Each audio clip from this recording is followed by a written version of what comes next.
we are calling on everybody to think Africa, act Africa, and prosper Africa. It comes down to the change of mindset.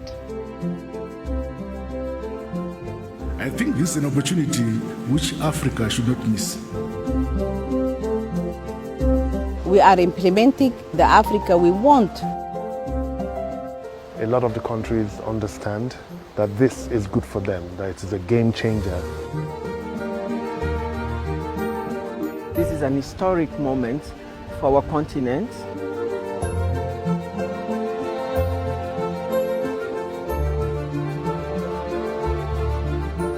So this is entirely African driven. These African countries are making a treaty among themselves. We've been brought up with so many borders. You know, we have our little countries, we have our little economies, our little sectors. We have so many things that divide us, and I think this is an opportunity to really push against those boundaries and to change them. As the old adage goes, there is strength in unity. For the 55 African Union member states, that strength lies in numbers. With a population of 1.2 billion and a GDP of $2.5 trillion, the prospect and now realization of a continental free trade area for Africa promises to usher in a new era of industrialization and business opportunities towards the realization of Agenda 2063, the Africa we want. It has been a long journey, difficult and long, but we had visionaries. When we created the Organization of African Unit in 1963, President Nkrumah of Ghana made a clarion call: Africa must unite.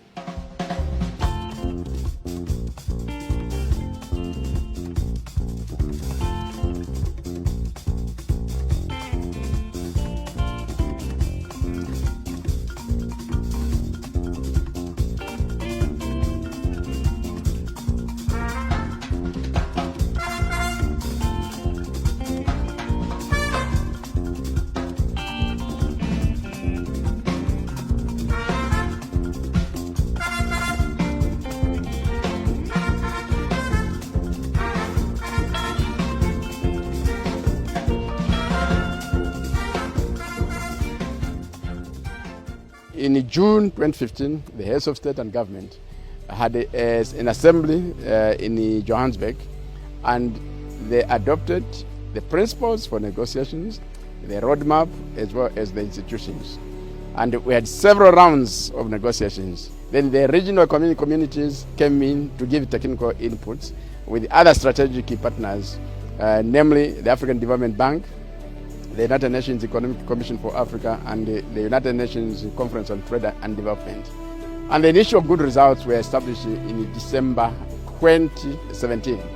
Then in January, we gave the reports to the heads of state and government, and they were very impressed. They said the remaining work can be done in a short time, so let's have a signing ceremony on 21st March 2018 in Kigali. And we were able to produce the consolidated text that was signed today. It's composed of the agreement establishing the African Continental Free Trade Area and the protocol on trade in goods, the protocol on trade in services, and the protocol on the settlement of disputes. And this is where we are. The African Continental Free Trade Area will affect the development of African countries by boosting employment opportunities, increasing food security, increasing competitiveness of African industrial products, and enhancing participation of the continent in global trade.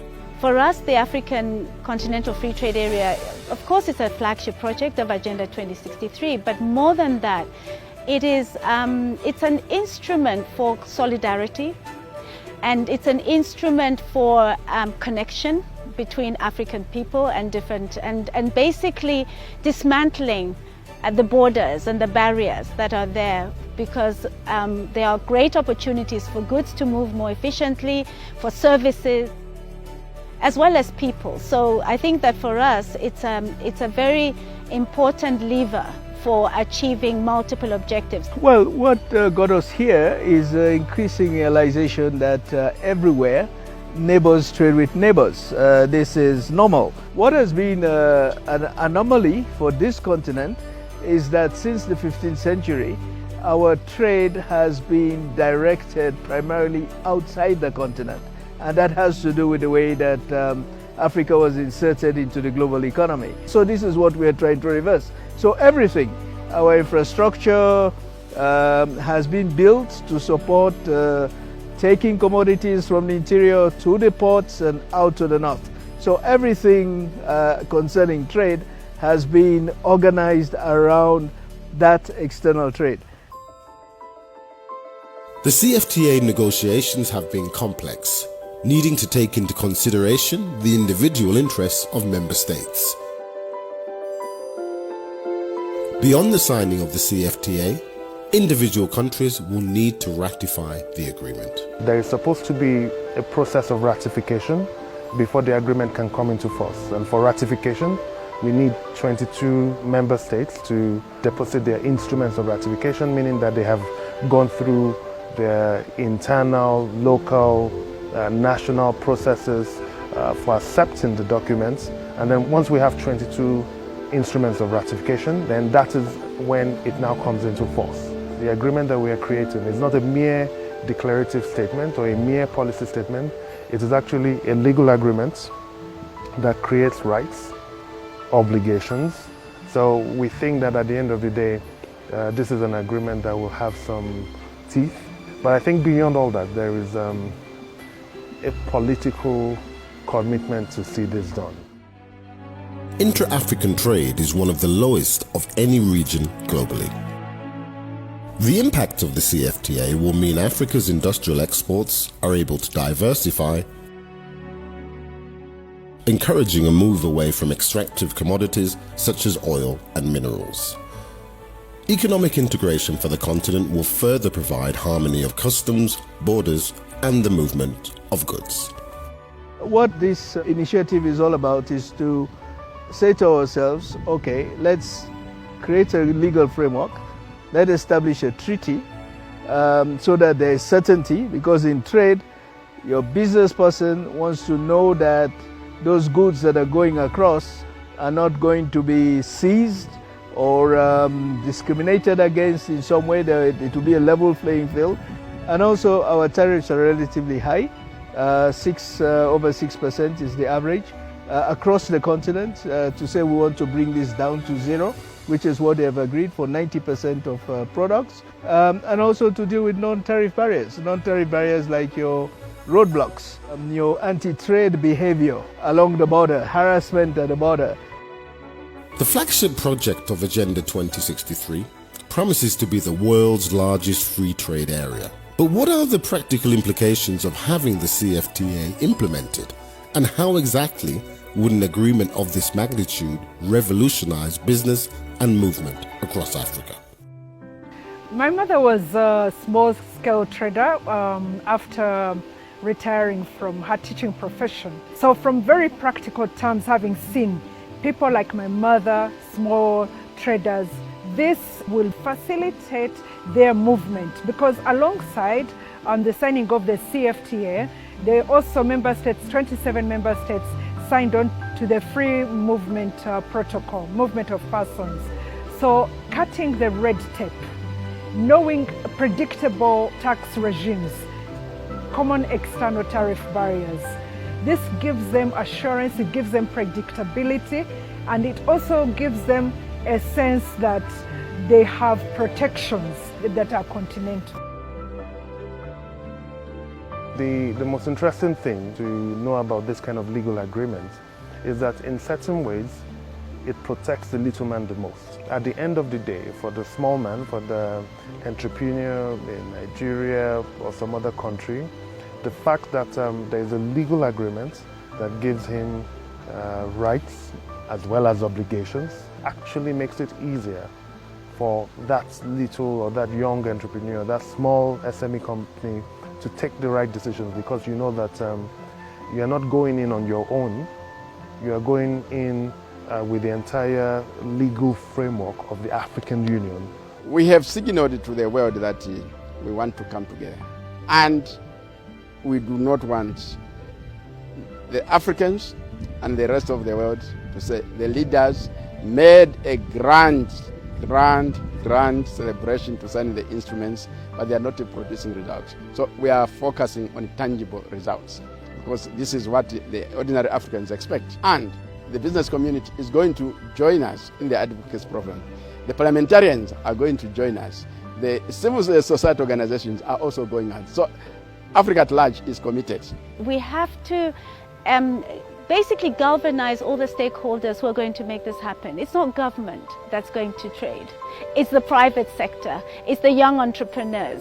It's the cross-border traders who are women, who are going to ask the question, who should be asking the question, so what does this mean for me?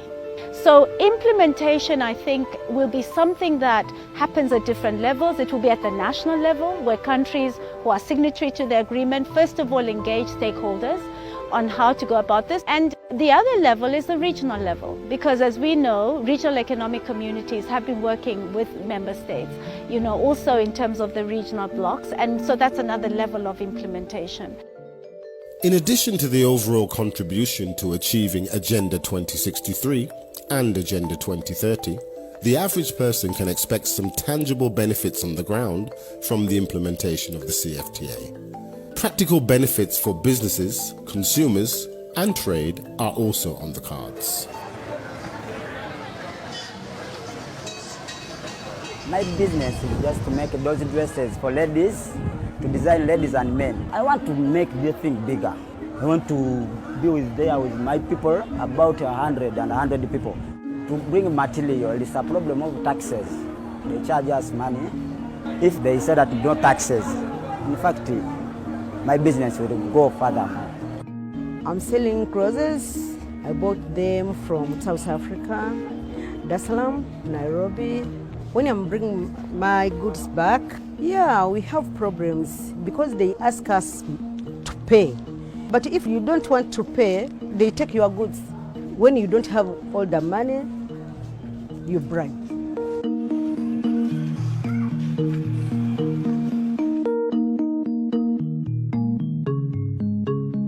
First thing will be lack of common standard between countries, between neighboring countries. Like certain laws apply in Uganda, do not apply in Congo, and that ends up causing a lot of delays. I give you for example, I can send a product from here to Kigali, which is fine, but if I try to send it to my client in Congo, the costs and delays, that in terms of drivers have to have visas, the permit to drive in, insurance, and the law differ. Whatever they like, they can apply, and we have to obey by it. And that sometimes ends up pushing the cost higher and also increasing delay. That means instead of truck doing 2 to 3 trips a month, you end up doing 1 trip. And then for you to accommodate those costs, you have to charge your customer high. Personally, I'm very happy to see something is being worked on this area, because it's going to help us a lot in this sector. The African Continental Free Trade Area represents a watershed for Africa in terms of trade and political relations. This seismic shift for the continent is all the more profound in the current global trend towards insular politics and isolationism. Africa's harmonization also represents the opportunity for boosting of intra-regional value chains and to attract a larger share of global investment portfolios. Intra-African trade, minimal though it is, involves processed goods rather than raw commodities.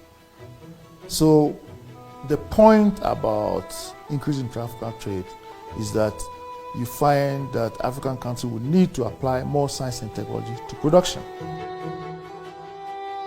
So in addition to this, we are saying as a commission that it's important to emphasize education, because our aim is to have every African child in school between now and 2020.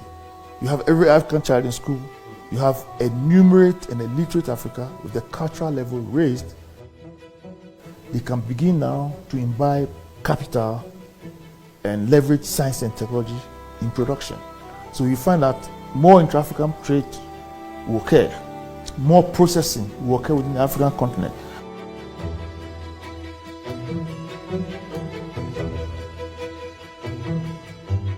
the general populace have to be sensitized on what safety is, what it stands for, and what are the benefits.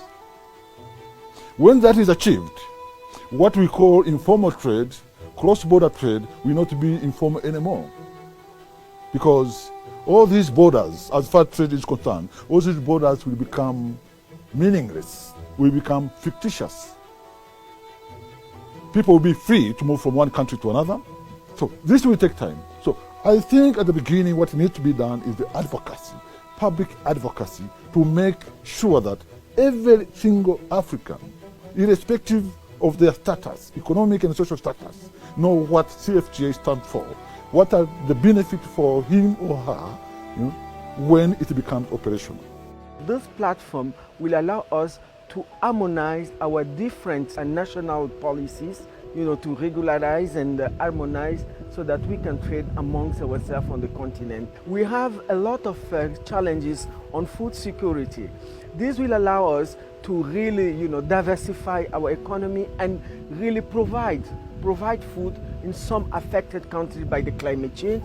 For instance, we have some countries that are really highly affected by drought and all the hazard of the climate change.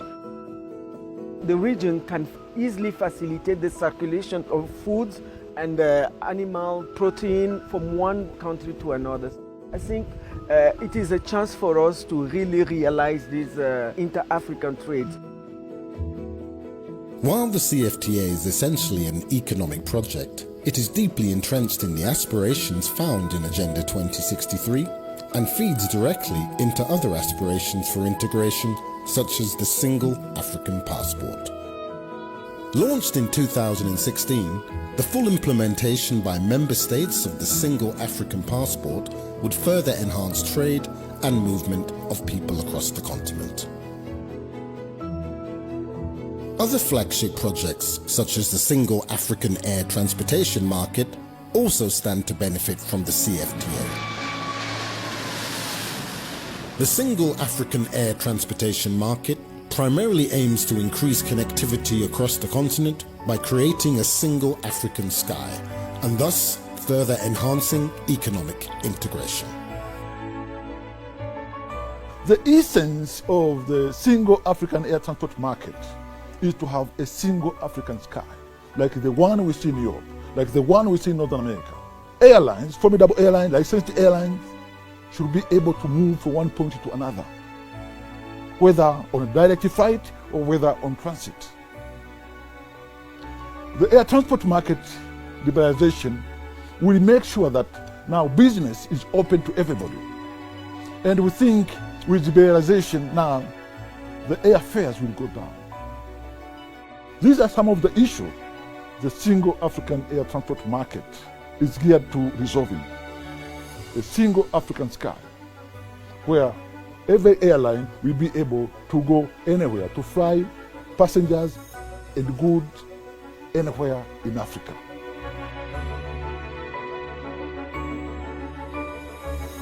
While the benefits of the CFTA are undoubtedly revolutionary across the continent, the African Union recognizes that the implementation of Africa's most ambitious plan to date must have the buy-in and wholly be committed to by all member states, the regional economic communities, and ultimately by citizens themselves.